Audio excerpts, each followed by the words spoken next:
오늘 본문의 내용은 사울 집안의 사령관 아브넬을 다윗의 군사령관 요압이 죽였습니다.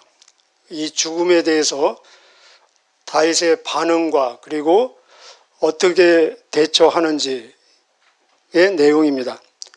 우리가 1장 이 본문 3장 1절을 보면은 다윗은 점점 강하여지고 사울의 집은 점점 약해진다 말씀했습니다.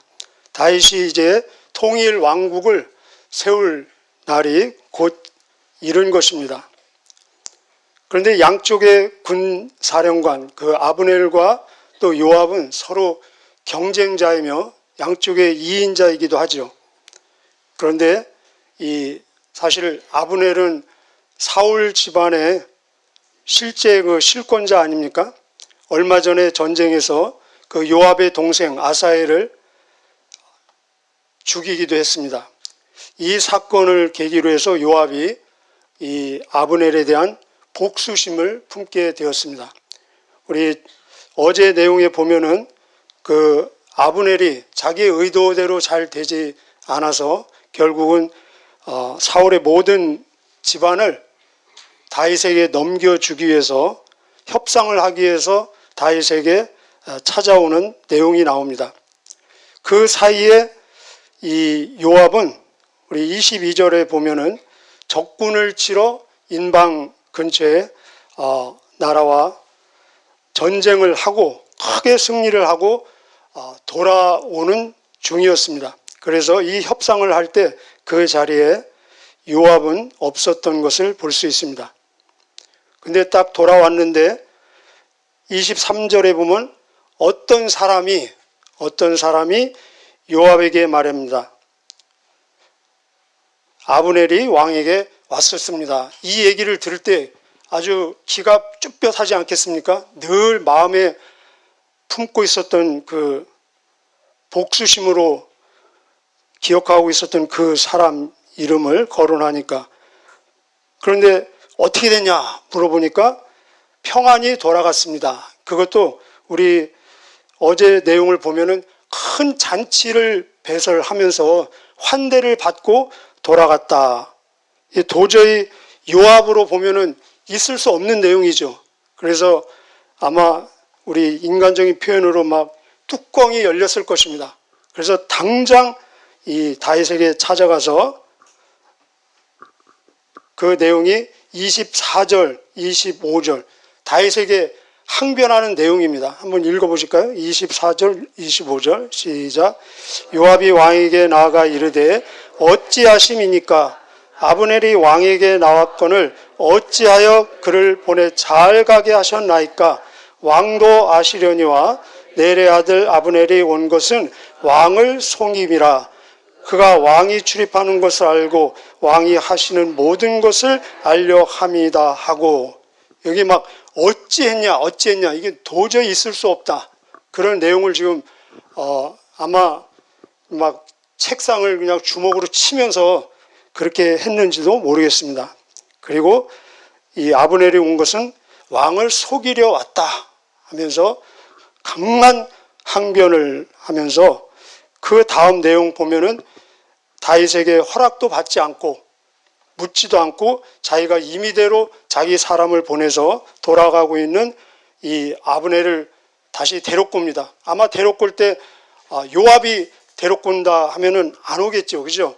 아마 다윗이 더 할 말이 있으니까 가보자 이렇게 거짓말을 했는지도 모르겠습니다. 하여튼 데려와서 요압이 무슨 얘기를 하는 척하면서 27절에 보면은 배를 찔러 죽이는 내용이 나옵니다. 그 뒤로 이 죽음에 대해서 다윗이 사울과 요나단이 죽었을 때 보였던 반응, 어쩌면 그 이상으로 애도하며 슬퍼하며 또 애가를 지어서 부르기도 하고, 지금으로 말하면 이 국장입니다. 국가 장례식을 직접 치러주는 그런 내용들이 나오고 있습니다. 지금 이 상황은 다윗에게 통일 왕국을 이루기 직전에 어쩌면 마지막에 직면하는 가장 큰 위기가 될 수도 있습니다. 누가 봐도 다윗이 직접이든 간접이든 다윗이 죽인 것으로 오해하지 않겠습니까? 만약에 이 아브넬을 다윗이 죽인 것으로 오해하게 되면은 다윗에게는 어떤 큰 위기, 어려움이 직면하겠습니까? 첫째는 하나님의 기름 부음을 받은 하나님이 세우시라는 이 왕권이 정당성을 입증하는 데 큰 위기가 온다는 것입니다. 하나님이 세운 왕으로서 적어도 사울 가족의 일원을 임의대로 죽이고 왕이 될 수는 없다는 것입니다. 전쟁 중이면 몰라도. 또 두 번째는 이 아브넬과 언약을 맺지 않았습니까? 그들에게 언약은 굉장히 중요한 것이죠. 자신이 스스로 맺은 이 언약을 스스로 파기하는, 그래서 이 언약을 통해서 이제 곧 사울 집안의 모든 장로와 그 지도자들도 다윗이 왕이 되기를 바라면서 이제 곧 막 오려고 준비하고 있는데, 만약에 이런 이 아브넬이 죽은 것을 알면은 우리도 가면은 다 떼죽음을 당하는 거 아닌가 하면서 오히려 그 신뢰감이 반감으로 바뀔 위기가 임했다는 것입니다. 또한 이 다윗은 아브넬에게 올 때 무엇을 요구했습니까? 자기의 첫째 부인 미갈을 데려오라. 이 어려운 요구죠. 그런데 미갈을 데려오라 하고 만약에 미갈을 자기가 취하고 나서 죽이면은 일개 졸장부가 하는 그런 변칙이 아니겠습니까? 속임수를 통해서. 그러나 현실적으로 더 나아가서 이 유능한 아브넬을 잃은 그런 슬픔도 있지만은 이런 일을 해결하는 데 있어서 다윗이 이 요압을 어떻게 자기 임의대로 징계할 수 없는 그러한 난관에 처해 있다는 것입니다.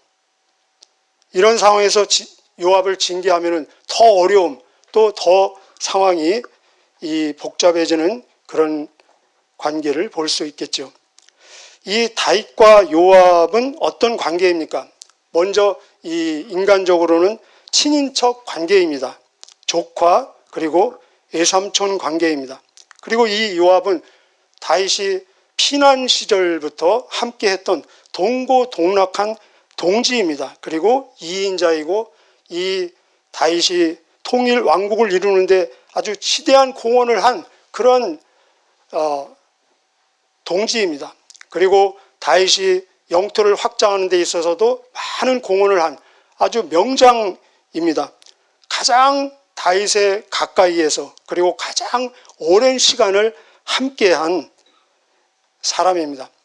이 사무엘하를 쭉 읽어보면 다윗과 함께한 많은 사람 중에서 요압이라는 이름이 가장 많이 나오는 그런 내용을 볼 수 있습니다. 그런데 여러분 이상하지 않습니까? 이렇게 같은 목적, 늘 이 다윗과 요압은 같은 목적을 위해서 같이 일했습니다. 그리고 가장 가까이서 가장 오랜 시간을 같은 목적을 위해서 이렇게 함께한 사람인데 그들 사이는 언제나 반목이 있었고 갈등이 있었고 번뇌가 있었고 긴장감이 있었고 서로 견제함이 있었고, 이거 얼마나 불행하지 않습니까? 같은 목적을 위해서 함께 일하는데, 그러면 막 함께 일할 때마다 기쁘고 이 신뢰감이 있고 평안함이 있고 안정감이 있고 그래야 되지 않겠습니까? 그런데 그 내용은 반대였다는 것입니다. 굉장히 불행한 거죠. 혹시 저와 여러분도 같은 목적을 위해서 같이 일하는데 그 안에 안정감, 평안함, 신뢰감 대신에 막 서로 견제하고 긴장하고 서로 네가 잘하나 내가 잘하나 이런 것이 있다면은 얼마나 하나님 보시기에도 안타깝겠죠. 근데 왜 그랬을까? 쭉 이 둘의 이야기를 보면은 이들은 언제나 목적이 같았습니다. 그런데 방법이 좀 달랐던 것을 볼 수 있습니다. 제가 몇 가지 사무엘하에 나오는 이 사건들을 소개해 드리면은 오늘 사건에서도 그렇습니다. 목적은 같습니다. 다윗과 이 요압의 목적 무엇입니까? 다윗을 통한 통일 왕국을 이루는 그 목적은 같습니다. 그런데 방법에 있어서는 다윗은 적어도 이 사울 왕가의 친인척을 직접 죽이지 않고 피를 흘리지 않고 평화적인 통일 왕국을 이루는 것이 방법이고, 그러나 이 요압은 가능한 한 피를 흘리면서 통일 왕국을 이루는 방법을 택했습니다. 그래서 다윗은 요압의 도움을 받아서 통일 왕국을 이뤘음에도 불구하고 밑에 보면은 요압을 막 축복해야 되는데 저주하는 내용이 나옵니다. 저주는 여러분이 한번 29절에 나오는데 읽어보시기를 바랍니다. 막 쏟아붓는 저주. 신명기에 나오는, 신명기 28장에 나오는 성경적인 저주입니다. 감정적인 저주가 아니라. 굳이 근거를 찾자면, 두 번째 또 어떤 사건이 있었냐면은 우리가 잘 아는 압살롬 반란의 사건이 있었습니다. 그때도 역시 다윗과 요압의 목적은 동일합니다. 이 반란을 진압하고 왕권을 회복하는 것이 그들 둘의 목적이었습니다. 그런데 방법에 있어서는 다윗은 압살롬을 죽이지 않고 이 반란을 진압하는 것이었습니다. 그래서 구체적으로 압살롬은 죽이지 말아달라, 제발 죽이지 말아달라고 간청을 합니다. 그런데 이 요압은 굳이 압살롬을 죽이지도 않을 수 있는, 막 이 나무에 매달려 있잖아요. 그죠? 얼마든지 죽이지 않고 생포할 수 있는 상황에서도 옆으로 달려가서 죽임을 통해서 이 반란을 진압하는 내용이 나옵니다. 그래서 이런 사건을 통해서 역시 다윗은 또 이 압살롬의 도움을 통해서 자기의 목적을 이루었지만, 아이러니컬하게도 이 압살롬 때문에 가장 슬픔을 경험할 수밖에 없는, 압살롬아 압살롬아 내가 차라리 너 대신 내가 죽었으면 더 좋았을 텐데 하고 슬픔에 통곡을 하는 그런 내용들이 나옵니다. 더 나아가서 이제 다윗의 그 임기 후반에 보면은 또 세바의 반란이 나옵니다. 세바의 반란, 불량배라고 나와 있습니다. 이 세바의 반란 앞에서도 역시 다윗과 이 요압은 같은 목적입니다. 무슨 목적입니까? 세바의 반란을 진압하고 왕권을 계속 이어가는 것입니다.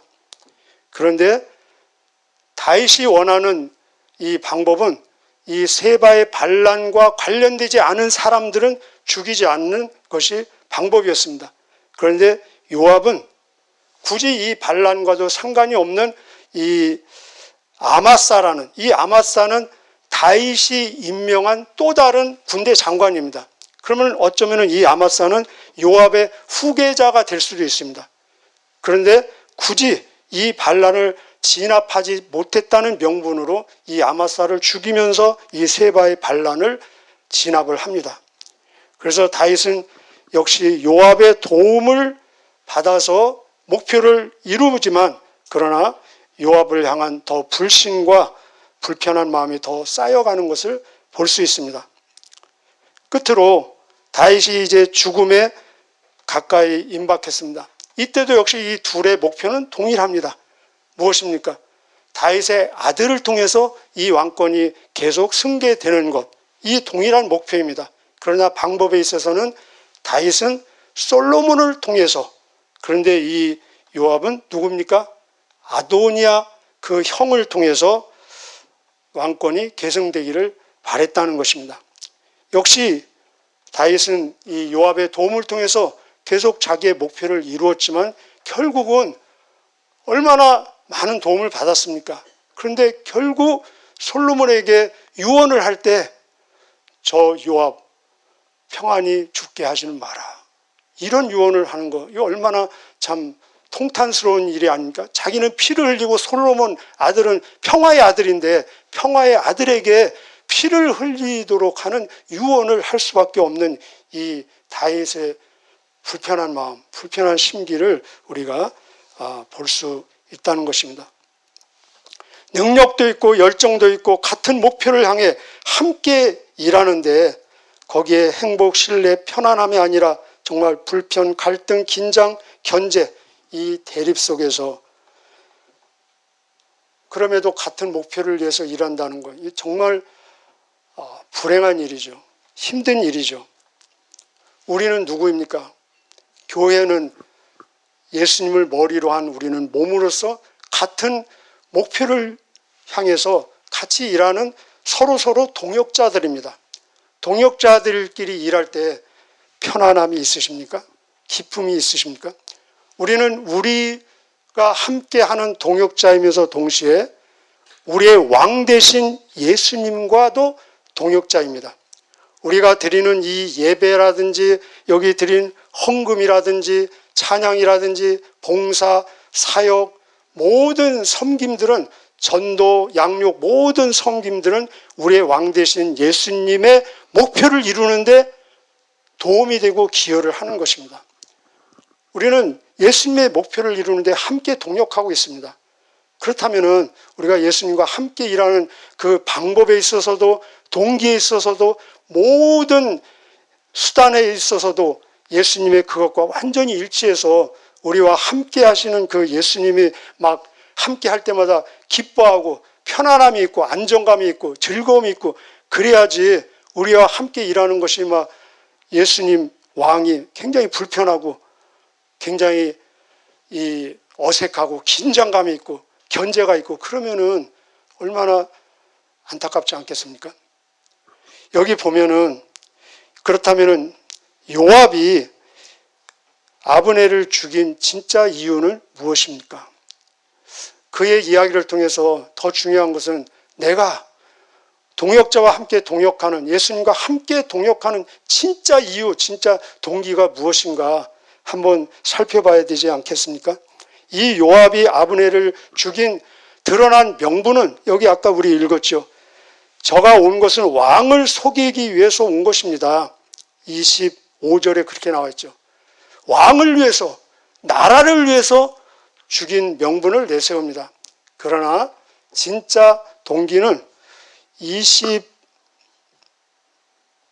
몇 절입니까? 30절입니다. 30절에 나와 있습니다. 30절 한번 읽어보실까요? 시작. 요압과 그의 동생 아비새가 아브넬을 죽인 것은 그가 기본 전쟁에서 그의 동생 아사엘을 죽인 까닭이었더라. 일단은 복수심입니다. 복수심이 있었고 더 나아가서 시기와 질투와 자기 영역 침해당하는 것에 대한 두려움이었다는 것입니다. 우리도 같이 같은 목표를 위해서 함께 일하는데 자기 영역이 있어요. 사실은 그 영역이 조금이라도 침해당하는 것에 대해서 굉장히 민감한 사람들이 의외로 많이 있을 수 있습니다. 만약에 이 아브넬이 귀화해가지고 함께 하면은 이 아브넬은 이 사울 집안에 더 오랜 경험이 누적되어 있는 2인자 아닙니까? 그런데 이 사람이 같이 영입이 되면은 자기가 지금 아주 2인자인데 3인자, 4인자, 5인자로 밀려날 수 있는 가능성, 위험성도 얼마든지 있지 않겠습니까? 이거에 대한 견제로서 그는 이 아브넬을 죽일 수밖에 없었다는 것입니다. 그렇습니다. 사적인 기억하시길 바랍니다. 사적인 감정으로 공적인 일, 하나님의 일을 하면은 성공해도 실패라는 것입니다. 저와 여러분 그 누구에도 원한을 품지 마시기를 바랍니다. 원한을 품으면 정상적인 판단을 하기 어렵고 할 수 없고 설령 원수를 갚는 것에 성공한다 해도 그 결과는 기쁨이 없고 평안이 없고 웃음이 없다는 것입니다. 여러분 원수 갚는 영화나 드라마 여러 번 보셨죠? 원수 갚는 이 액션 영화 다 좋아합니다. 왜냐하면 인간의 본능에는 원수 갚고자 하는 본능이 있기 때문에 다 이런 드라마나 영화를 보면 원수 갚는데 성공합니다. 왜냐하면 영화니까. 그런데 성공하고도 여전히 우울하고 씁쓸하고 불행하다는 것입니다. 원수 갚는 것에 성공하고 나서 막 기뻐하고 행복해하고 환하게 웃는 그런 장면 보셨습니까? 그런 장면 없죠. 더 쓸쓸하게 뒷모습만 보이면서 어디론가 사라져가는 그런 모습들.